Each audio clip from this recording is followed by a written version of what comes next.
Welcome to Fabulous Ferns, this week's Wheelbarrow Series class. So why would we want to grow tropical ferns? Well, they are an excellent choice for any low light areas, indoors or out, especially outside. They need more bright light indoors. The foliage does create a nice, lush, restful garden area, and some do make adaptable houseplants or guests, we would call them, so what I would call them in the wintertime, because they do prefer the outdoors. Most are very easy to grow with very few pest problems, and many are very interesting, like the staghorn types, and we'll see some pictures in a little later in the video, but some really interesting things out there with some of these ferns. They're also good fillers for containers. You can see in these containers here, they have successfully filled um, ferns in with other annuals, house plants even. So you got Boston fern there in the first, more of the upright plant in that container. And the second one, we've got some fern that's added in with some mother-in-law's tongue and some other annuals. And that's creating a nice contrast with leaf shapes and structures as well. And then the third one there, we've got a little, looks like maybe a Kimberly fern or something like that mixed in with a lot of other annuals. And then on the fourth one there, that's actually not a true fern. We'll talk about that in just a little bit, but we've got an asparagus fern added with a shade container there with coleus and some begonias. A little bit of fern basics. Ferns differ from other plants as they do not flower and produce seed, but they reproduce by asexual spores. Most species occur under the forest canopy and do pretty much prefer shade or even maybe a half a day shade. There's not many that we grow around here that would prefer maybe a full sun area. There are cold hardy ferns. We're not talking about cold hardy ones today. We're talking about tropical ones. But there are cold hardy ferns. We do have them here in the state that are actually native. Most do thrive in shade again with even moisture and high humidity. That's why they do so well in our summers outdoors, because we do have a very humid summer, and it's the humidity that these ferns are used to in their native ranges, and they really do thrive in that. As far as classification of ferns goes, there are about 12,000 different species of ferns, comprising of about 280 genera and 35 families. Like conifers and angiosperms, which they're flowering plants, they do have true roots, stems, and leaves, so they are true plants in that sense. Ferns are found all over the world, even in the Arctic, believe it or not. Ferns love shady, moist environments and are found mostly in warmer, temperate, and tropical regions, but you can still find them in some very cold, inhospitable places. And obviously, that little fern that grows in the Arctic is very hardy and can survive being covered with snow for extended periods of time. Ferns, as I said earlier, reproduce by spore cases, and you can see in this picture, that's just a close-up picture of some of the spore cases on the back of the leaf. And yes, most of these do produce their spore cases on the bottoms of the leaves.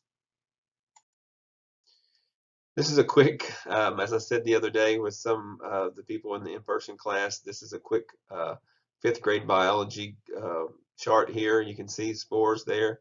We have the mature plant, and we can see the leaf with the little spores on the bottom. They release those spores. Those spores are kind of like little seeds, I guess you could say. And then those spores germinate. They grow into a little young gametophyte and then an antheridium. And then we have the little egg and sperm released. Those eggs and sperms have to reunite, usually with some water. And then we grow the gametophyte, and then that grows into an adult plant. So that's the asexual reproduction of a fern. That also, many of them will reproduce by just a spreading clump, and that's probably the way that most of us get to see these reproduce. So how to grow ferns? They can handle most indoor light levels, but remember these are shade plants, so indoor would be an extreme shady area. Most of these will survive that.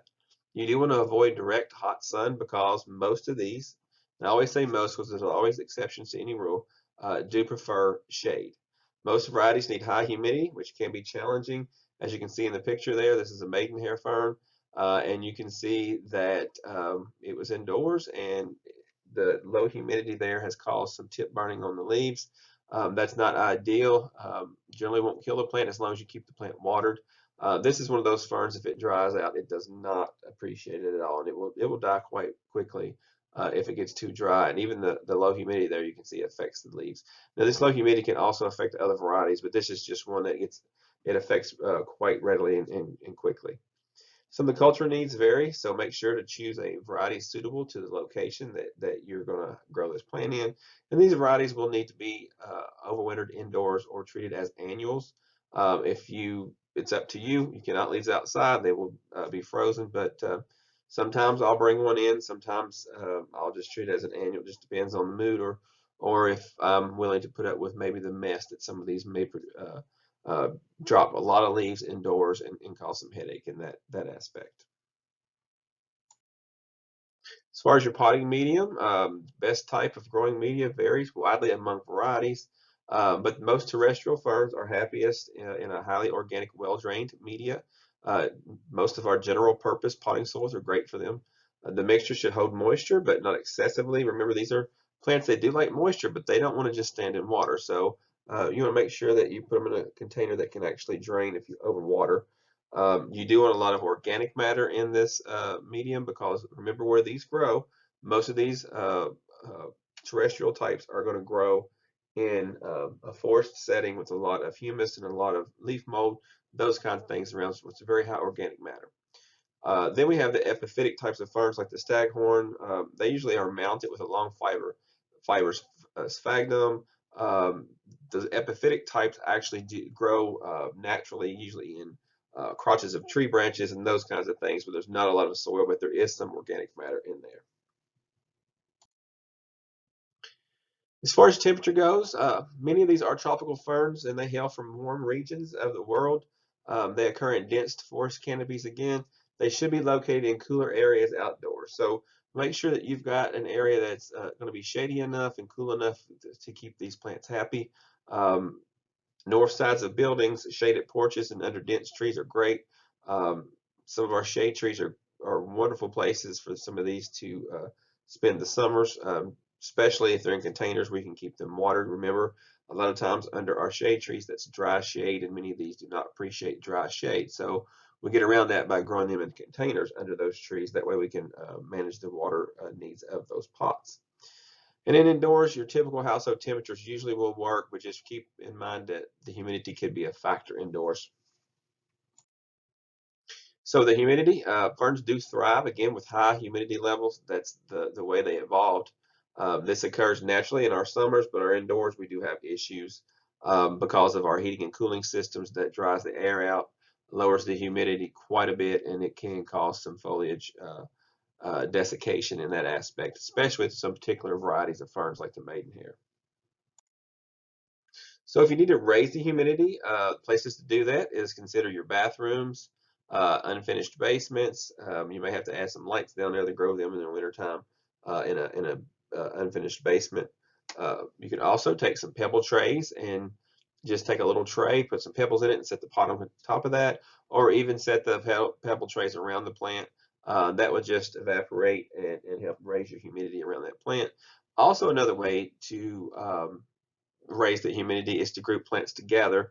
The closer the plants are together, they're all respirating and they're giving off humidity, so that will raise the humidity in that area as well. And also, if you've got some room in maybe a kitchen or something, that's another area of the house that could have high humidity. Ferns and other house plants do benefit from summers outdoors. I know I've said that a couple times, but they're going to be their most spectacular and the best specimen they can be by at least having a summer vacation outdoors. They thrive in high humidity again, and they become much nicer than if they'd ever been left indoors year round. Again, many people do treat them as annuals, especially the Boston and macho ferns. Boston ferns, people hang those on their porches each year, and they usually just go ahead and let those die when it gets cold. If you've ever brought a Boston or a macho or even a Kimberly fern in, you know that they do drop a lot of leaflets and they can be quite messy. One way to get around that, if you want to try to overwinter them without the mess that might happen when you get ready to take them in, and it's for this the Boston fern, the macho, and the Kimberly, especially the Boston. Go ahead and just cut that off, even with the container. all the foliage and take the pot in and put it in a bright window. It will regrow new leaves slowly over time, but the shock of coming indoors, you won't have to worry about all those leaves dropping indoors because you're taking those off before you bring it in. And then you're just going to give that plant a chance to grow back indoors. It'll grow slowly, and then come spring, you can hang it back out on the porch.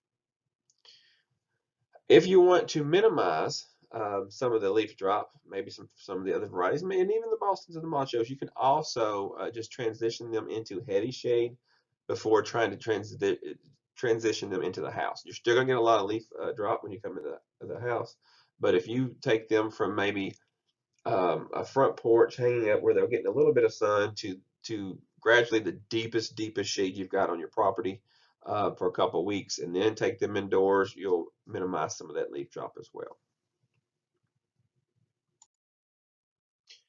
Most ferns produce spores that can be grown like seed, very specialized techniques to grow these. They're not really for beginners, but if you want to try it, it's possible. You can try that. Most of us, especially with Boston and many others, they can just be propagated by divisions. And you can see this Kimberly fern here. They just pulled it out of the container, took a tree saw, and basically just sawed that root ball right in half. And then they pot them up. And then they've got two containers. Now you're going to have kind of um, an offset container, I guess, of plants with a lot of foliage on one side, not the other. But literally in maybe a month or two, you won't notice the difference that you've actually even cut those in half. They grow pretty quickly in the summer. Now the wintertime, you're not going to get much growth on those, so they're going to be kind of cut looking the entire season indoors. But outdoors, they grow into a nice specimen pretty quickly. Another thing with this one, you could even have cut these into, instead of just a half, you could have cut it into four pieces. If you had some containers and you wanted to go ahead and get several of these started, that'd be quite easy to do it that way. Some pests that you might come across with some of these ferns, this is mealybug. You can see the white cottony masses there, the little nymphs, and then we've got the larger ones there you can see in the middle picture. They're all covered with this cottony mass, which makes them really hard to control with insecticides. Up until a few years ago, there was not a lot of things that we could do to control these, but we've made some strides in taking care of those. We'll talk about some control methods in just a minute, but I'm going to go ahead and show you the next pest that you might see. So this is the soft brown scale. You'll see this on a lot of house plants. And you can see there where these are adults, or not adults, these are the young that are on the leaves here, and they're actually underneath that waxy covering. So again, it makes insecticides very hard to get to them, so they're very hard to control. Now, the one thing about the mealybug and the scale is when the plant's outside, they're really not much problem ever at all. The natural rain and just the natural seasons takes care of their numbers, and that's really not even a problem. Indoors, though, where it's dry, there's no predators, there's no rain, they can actually go into you get a huge influx of these on your leaves, and then they really can damage the plant and even kill the plant. A lot of times when we notice that we've got scale, we'll notice some sticky on the floor or the table around the plant, and then you can really start examining the plant and you'll see the scale on there. As far as these scale go, there's one time in their life cycle when they are easy to control, but it's very hard for any of us to ever catch that. Once a year, they will turn into adults or little adult flies, and they'll fly out and lay their eggs, and then the scales hatch, and then you've got all this huge influx of scale in the plant. So how do you control? First thing, it's imperative to catch the problem early. That's the biggest key to this. Or maybe even treat the plant if it's infected much as an annual and leave it outdoors and get a new one the next spring. You can remove the scale and the mealybugs with Q-tips dipped in alcohol, and that used to be the go-to before we had a real good insecticide for these. But all you would basically do, especially with the mealybugs, the scale was probably a little harder to get to. But you would just dip it in rubbing alcohol and dab it on each one of those little scale or little mealybug insects, and it would kill them. You could also do it with the scale, but they're kind of need to be scraped off first before the alcohol can actually get to the little insect underneath. Again, severely infested plants just be destroyed. They're not worth dealing with if you don't want to go with the insecticide route. Also, use to quarantine infected plants. Again, if any of your plants get mealybugs or scales, if they're sitting anywhere close to other plants indoors, they'll be on those pretty rapidly. So then you're going to have an all-out war on your hands with all your plants. Spraying is rarely effective again because of the coverings on those two insects. So we didn't have a lot of ammo against those before, but now we can do a soil drench with imidacloprid. Usually, um, you can find that in several formulations of houseplant insecticides, but just make sure that the active ingredient is imidacloprid. And what you would do on most of these is you'll mix it with water, water your plant with it. Your plant will take that insecticide up into the plant, and then it will kill all those insects that are actually feasting on the plant. So now we're going to look at some good varieties for beginners, and these are some really, I don't want to say common varieties, but you'll see these in a lot of garden centers if you really look closely, especially places that carry quite a few house plants. You'll see these, especially, or even in hanging baskets and those kinds of things for people to put outdoors. Here we have kangaroo fern or microsorum. These actually do reproduce by these rhizomes that you can see going over the edge of the pot, and you can see the new leaves coming off those as well. They were derived, their name was derived rather, apparently from the leaf looking like a kangaroo foot. I don't know that I agree with that, but I'm not that familiar with kangaroos or what their feet look like up close, but that's what they're saying that they actually, that's how the name was derived. These actually are very tough ferns, very easy to grow. They're great indoors and out. They're very easy to propagate, as you can see by the rhizomes. They're just a good all-around indoor or outdoor tropical fern that's easy to grow for most people. And you can see that that one there's even quite happy in that office setting there in the middle. Here we have the leatherleaf fern, remora. Most of you are probably familiar with leatherleaf because it is used in a lot of flowery arrangements, especially the ones from the commercial florists. This is a very easy plant to grow as well. All these we're talking about are very easy to grow, or most of them, and they're very forgiving. And you can see this one has got the very thick leaf, and that's how it got its name, leatherleaf. It lasts a long time if you cut the fronds and you put them in arrangements. Nice, also a nice plant that will forgive you if you were to maybe neglect it a little bit. It'll grow back, and you can always cut the fronds off and use those in arrangements as well. We have the brake fern. This one to me doesn't look as much like an actual fern as some of the other ones, but you can see that it has some really nice leaf textures and shapes and even some patterns and colors in it. Not what you'd expect from ferns, but it's a relatively easy one to grow as well. Does really well in shade, and kind of does like a little humidity as well. So again, easy to grow indoors or out. It's a nice plant. So it's one of those that you could use as in a container plant or as a house plant and then go in and out like you would with some of the others.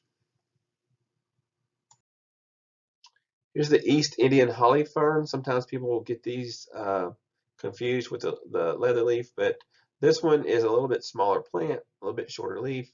But you can also see that it does have some more color in the leaf rather than just green.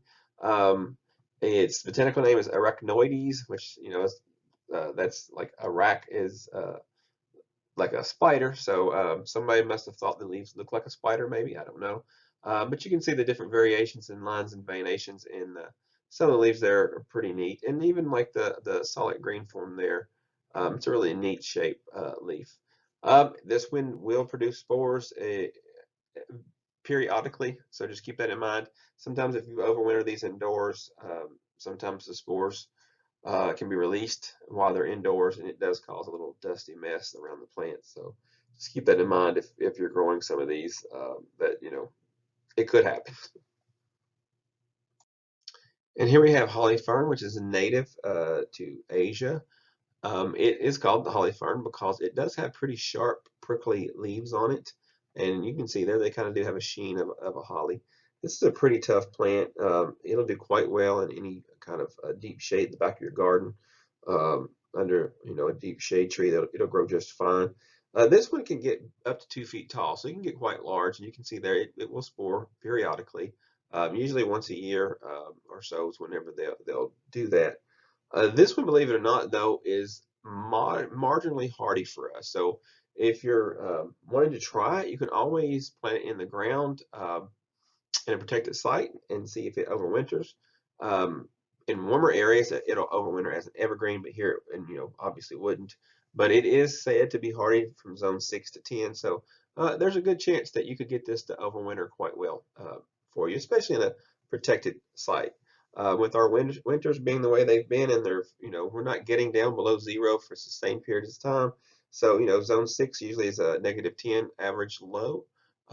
We've not gotten anywhere near that in the last few years, so maybe give it a chance if you've got one in a container or something, and you're like, well, maybe I'll put it in the ground and see if it'll overwinter. I would recommend if you're going to try that, go ahead and plant it in the ground early in the season. If you've got it in a container, let that root system get established really well out into that native soil, and that way we can see if it can overwinter.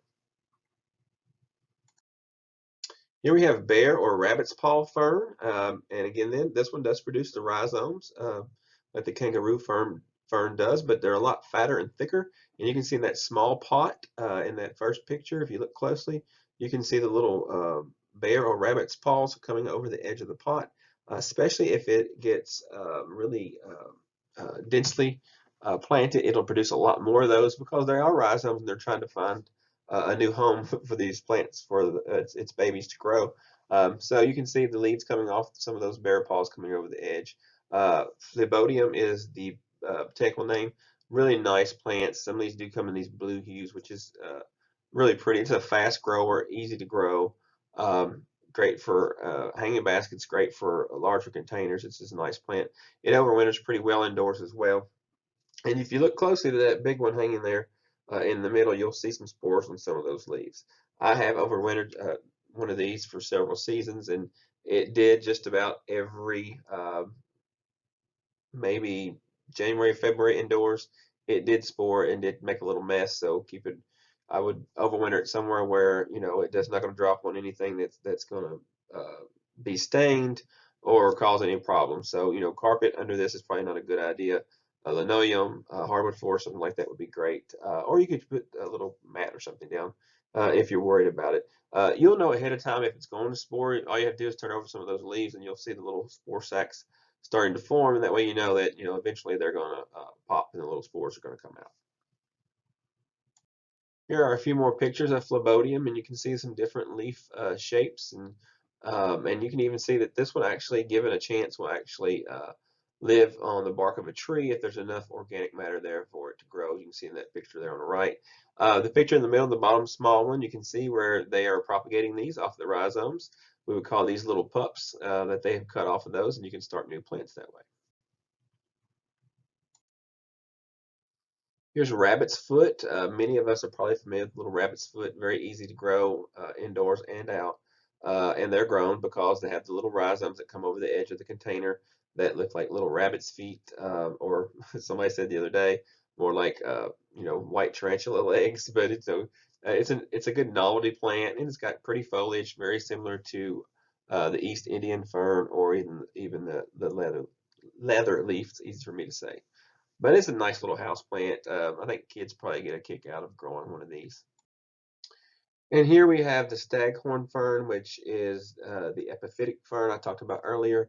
An epiphyte is just a plant that grows on a structure of another thing, where whether it be rock or tree bark or whatever, maybe even mounted to a piece of wood, like in these pictures. You can grow them that way. In nature, they would grow like in the tops of trees and the crevices of logs, those types of things. But they do can actually live without having much soil at all. They are a lot of times mounted with a sphagnum peat moss ball, or you can put a little peat and adhere it to a little plaque like you've seen on some of these, and these will grow off of that, and they will get water and nutrients, when the rain, they'll get a little nutrients from the decomposing organic matter that they're actually living off of. Here are a few more specimens of these, and you'll see these quite a lot down in New Orleans. It's something that families there will have some of these that have been in the family 50 or 60 years, and even down there they will take them in and out. They'll live outdoors for most of the year, but there in a couple months in the wintertime, they will bring them indoors because they don't like cool weather at all. They don't really prefer that, so they'll do that just to make sure that they're okay because they can't have a frost down there periodically. You can see the guy standing there with that huge specimen. That is a giant staghorn. For us, we can actually grow them in a little container, even with a little bit of potting soil. They'll be just fine. Just be sure you don't keep them too wet. But you can see that one on the right there. It's just growing in a little container and it's doing quite well. Here we have the mother fern, Asplenium. If you look closely at the top left, you can see why it's called mother fern because if you see the light green areas and look at the bottom picture just below that, those are little baby ferns that are growing off the leaves. Those little ferns will drop off and they will grow new ferns. So this is the mother fern. If you've heard of a plant called mother of millions or a pregnant plant, that one's not a fern, that's a kalanchoe, but this fern actually reproduces in a similar way as those plants. This one, great outdoors, may not be a great plant for indoors because it will drop some of these little babies in the floor. If you don't want to pick those up, clean those up, it may not be a good one for indoors, but it's a gorgeous plant outdoors, as you can see there in a container there at the top. Bird's nest fern or asplenium. This is a really good indoor plant. It does quite well indoors, much better indoors than some of the others. If you give it a bright sunny window or indoors, a sunny window is ideal for these because that's just bright light. But you can see that these don't quite look as much like ferns as some of the others do, even though they are ferns, but they almost look like maybe a tropical palm or something. But these are also very forgiving. If you, maybe forget to water or something, they will forgive you. They're not going to die. They may look droopy, but they really will come back out generally if not giving enough water at maybe one time. But these are nice plants. They're a lot easier to grow than some of the other types might be. More pictures of Asplenium is just to show you that there's a lot of different variations out there. There's leaf curls. There's flared ends that kind of look like maybe the staghorn. Lots of different neat variegations in that, even that bottom right picture. So these are nice plants and they're relatively easy to grow. Here's the maidenhair fern, Adiantum. This is the one that has to have a good humidity to do well. So it does great outside in our high humidity as long as you keep it well watered, not wet, but don't let it dry out.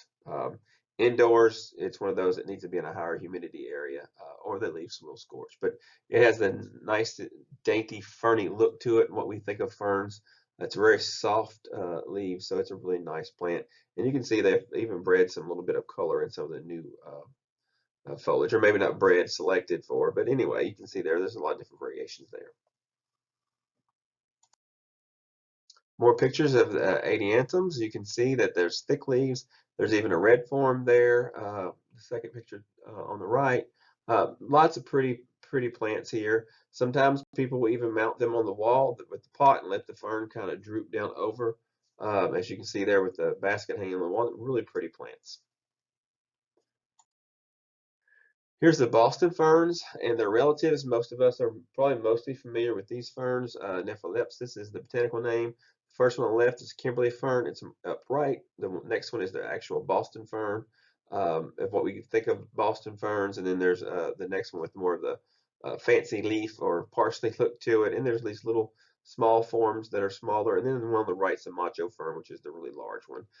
If you can't see in the picture, but there's a lady sitting next to that plant, and that plant's actually, with her sitting down, is taller than she is. These all are pretty easy to grow, pretty forgiving. They can take more sun than a lot of the other types and still look really well. These are very popular for the very simple reason is they're easy to grow and they're very forgiving. So it's a really great plant. If you're somebody that may forget to water one day, most of these will they'll look a little pale green, but once you water them, they'll perk right back up.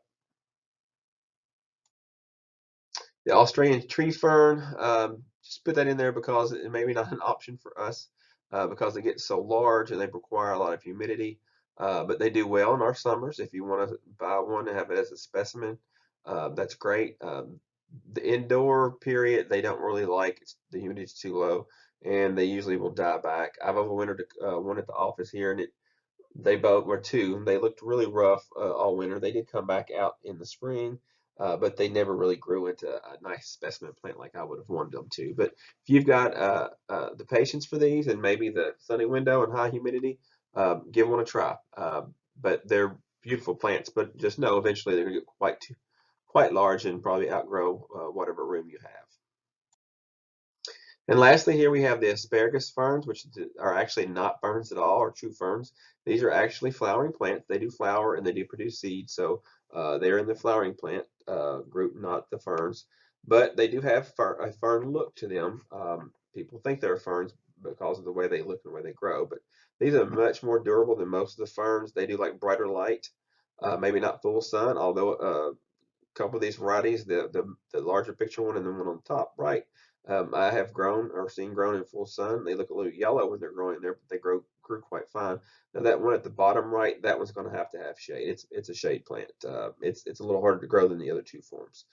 These are very messy. If you were to bring them in, they'll drop all these little needles all over the floor and they're hard to clean up. So definitely, the bottom right one maybe even be an option just to remain an indoor house plant year round if you've got a good window for it. The other two, they're used a lot of times as just filler plants in some containers. That one, if you want to overwinter those, you can usually just cut them back before you take them in. They have fleshy, thick roots, almost look like bulbs in the soil, and that's why they will forgive you if you don't water them. But they also have that reserve that if you cut the tops off, you'll get new growth. So if you want to overwinter those, you can just cut the tops off, take them in. They'll start new growth indoors, and you can just take them out in the spring. So that's a quick rundown of tropical ferns, fabulous ferns for Kentucky gardens, or indoors, I should say. If you've got any questions about ferns or any other gardening questions, you can call me at the Washington County Extension Office at 859-336-7741. Happy gardening.